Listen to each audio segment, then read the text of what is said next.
Tuesday the 22nd of January. Queen Victoria, whose 61-year-long reign, the longest reign of any monarch, ended in 1901. The Queen who wasn't amused. I bet she didn't find much to laugh at if life in the 19th century was as bad as I'm led to believe.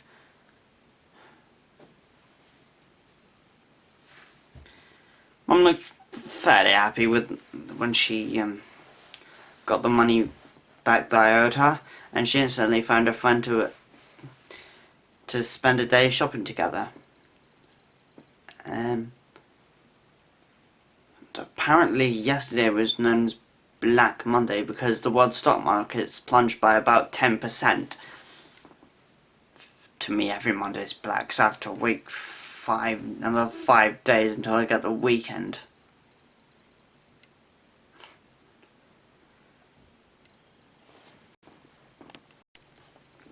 Wednesday the 23rd of January. Pakistani cricketer Hanif Mohammed occupied the crease for 16 hours and 10 minutes, amassing 337 runs. One big yawn, I should think. Mum showed me some of the clothes she bought from Marks and Spencer's. Don't know why she showed me, but I was being really nice. This boring day ended with an equally boring, stupid English essay about a tramp living on the streets, but I should have started well before now.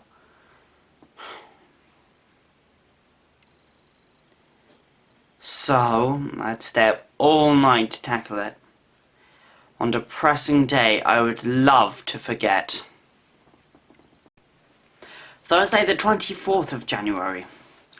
Sir Winston Churchill died in 1963, 70 years to the day that his father had died. That's an eerie coincidence, that. I've heard some of his speeches on the Yesterday channel. Thought his voice would be enough to frighten all his enemies. That tramp essay kept me up for hours last night. And Mr. Spurgeon wasn't too pleased with my being 6 minutes late to registration today. In English, my partner in crime and sci-fi partner Paul asked me, "Clarence, would you mind coming to a sleepover at mine? At my grandparents' house. See, they want some day at a health spa or other, and they asked me to to look after the house." Of course, I said. I'll ride over on my bike and I'll be there at about 3:30. Friday the 25th of January. The infamous American gangster Al Capone died in 1947. No great loss to the human race. Tomorrow I'm going to be spending the night at this very old house. Brilliant! I wish I lived in an old house like that one. Went to bed at 8:45. Saturday the 26th of January. Paul isn't here right now. He's gone to the bathroom to just get himself ready to go to bed, so I need to get this done really, really quickly. So today is Australia Day, where the first convicts were extradited to Australia in 1788. Well, Dad brought both of us across Appletown to get here, and when we walked into the living room for the first time, it was this really cold spot, and we jumped away immediately. Yeah, so it's going to be just a really fun. It's a really nice house, but there are definitely ghosts here. Sunday the 27th of January. The famous composer Wolfgang Amadeus Mozart died in 1788. If I ever went through or even was brave enough to go through a past life regression, this would be the person I would be. I could could listen to his music forever. And it was all written before he reached the age I am now. Awesome!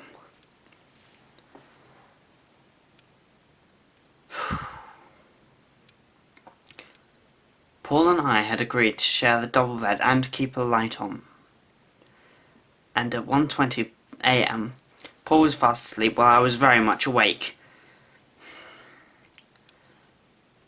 Then out of the corner of my eye, I had the fright of my life. I woke Paul up and saying, "What was that? I just saw something." So, for about 2 hours, we'd spent our entire time scouting the house for whatever we were going to look for. Or whatever it is I saw. And by the time we got out to the garden and spent a couple of minutes out there, Paul was feeling tired and thirsty. So we went into the kitchen for him to get a drink. Then all of a sudden, he got the fright of his life, and he saw there was just a cat on the table. Then, just like that, there was a knock on the front door. Paul and I had gone to answer it, and it was an old lady with grey hair and funny-looking clothing, and she was asking for her cat named Pussy. Now we assumed it was the cat on the table. Paul and I went to get the cat, and then when we reached the kitchen, it had disappeared completely. So when we returned to the front door to apologise that the cat had left before we got time to get it, she had noticed the cat, picked it up, and promptly left without saying a word.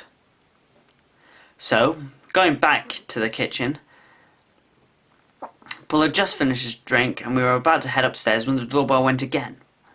Another old lady wearing similar kind of clothing, and looked rather similar to the other one, apologised for her sister's her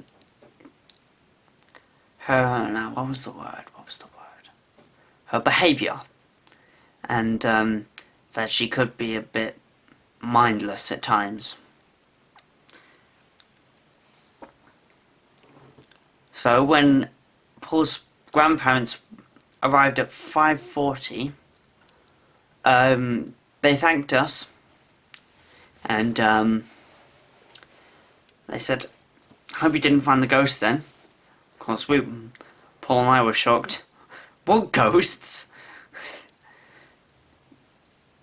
There aren't no ghosts. Of course, Paul's granddad was only joking him, but we knew. But we had to keep it to ourselves.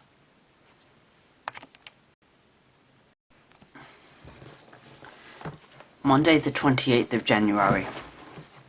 King Henry VIII, famous for his 6 marriages, died in 1547, exactly 90 years after his father, Henry VII, was born in 1457.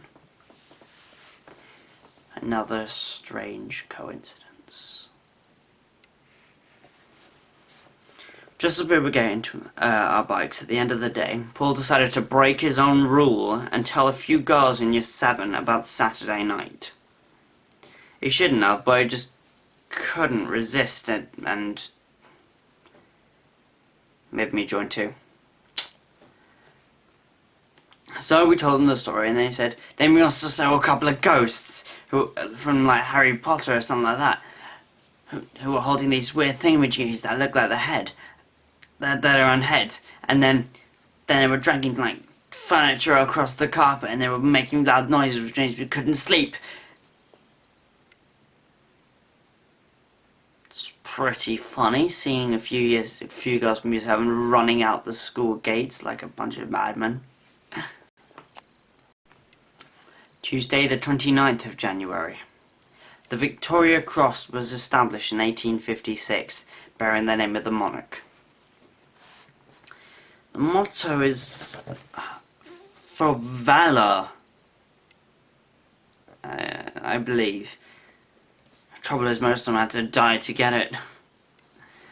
9:15 a.m. Straight after registration was taken, both Paul and I were summoned to Mr. Brown's office.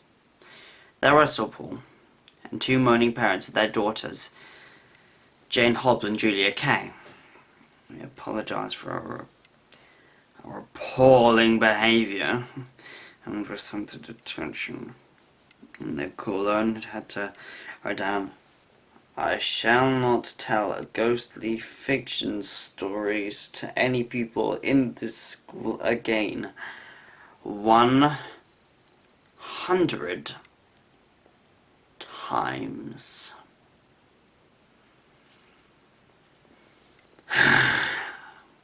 All evening I heard from Sophia. "Oh, Clarence is getting into trouble with the headmaster." Ooh. Heard that from Zoe. And then I had a few other unnecessary remarks, and all this unnecessary writing made me really tired. So I decided not to work on my geometry homework. Wednesday the 30th of January. Significant date for anniversaries, notably the execution of King Charles I in 1649, the birth of President Franklin D. Roosevelt in 1882, and Adolf Hitler's assumption to power in Germany in 1933.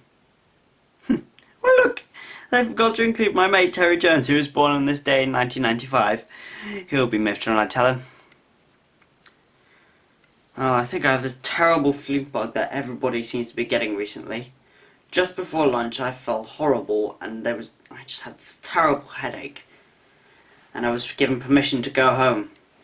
I missed the West Side Story audition, and I wasn't planning on catching up or even figuring out or even learning what happened from it. Thursday the 31st of January.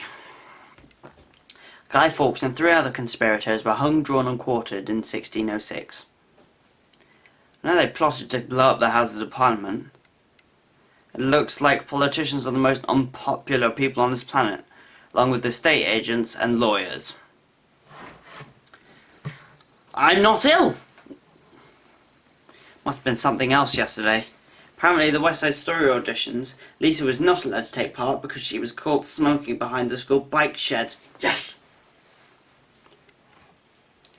Her excuse was that she gets very nervous at auditions, so she tried to calm her nerves.